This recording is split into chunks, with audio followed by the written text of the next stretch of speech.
सत्संगत जी, प्यार से कहिए धनंकार जी। आज की साखी का टॉपिक है सहज समर्पण और निष्ठा। तो चलिए साखी को शुरू करते हैं। समर्पण एक सरल तथा सहज दशा है, क्योंकि समर्पित भाव में पूर्ण होने की आकांक्षा का भाव है।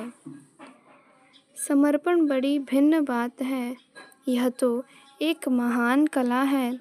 समर्पण जब भी घटित होता है, यह अधूरे आदमी से निकलेगा। समर्पण का अर्थ है जैसा भी मैं हूँ, शुभ अशुभ, भला बुरा, वैसे का वैसा प्रभु चरणों में अपने को रखा हूँ।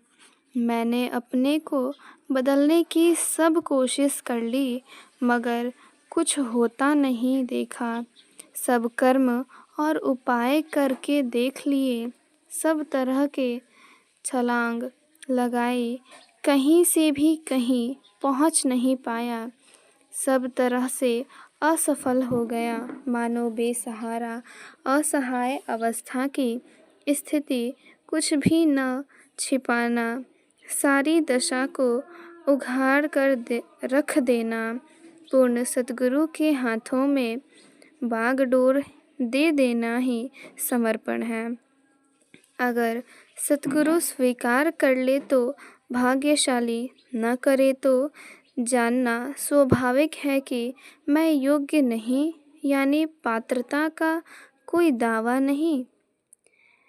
कीर्ति कर्म के विछुड़े, करी कृपा मिलहु राम, चारि कुटु दह दिस भ्रमे, थकी आए प्रभ की साम। अब अपने आप को पूर्ण सद्गुरु के चरणों में सौंप देना ही असल में अहंकार से मुक्ति पाना है, क्योंकि अहंकार और समर्पण एक ही चीज़ के दो नाम हैं। जिस अनुपात से अहंकार छूटता जाएगा, उसी अनुपात से समर्पण होता जाएगा।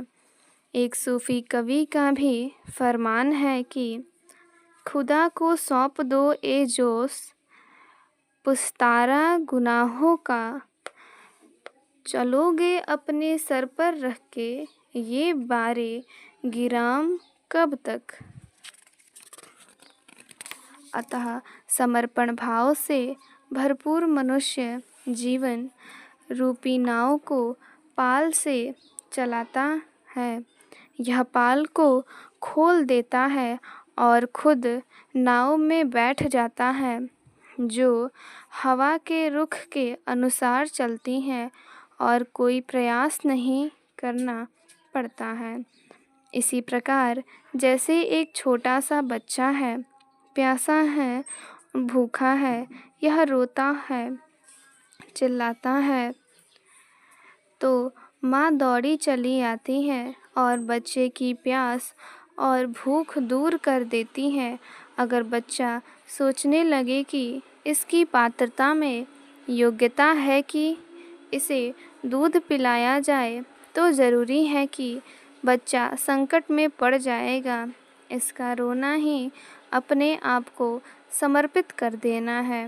अतः समर्पण के पश्चात मनुष्य छोटे बच्चे की भांति सरल हो जाता है, जिसमें मैं का भाव अभी पैदा ही नहीं हुआ, और स्वभावतः जब छोटे बच्चे के सर पर किसी प्रकार का बोझ रखा हो, तो हर एक हृदय चाहेगा कि बच्चे के सर से बोझ उतार दिया जाए और इसे बोझ से मुक्त कर दिया जाए।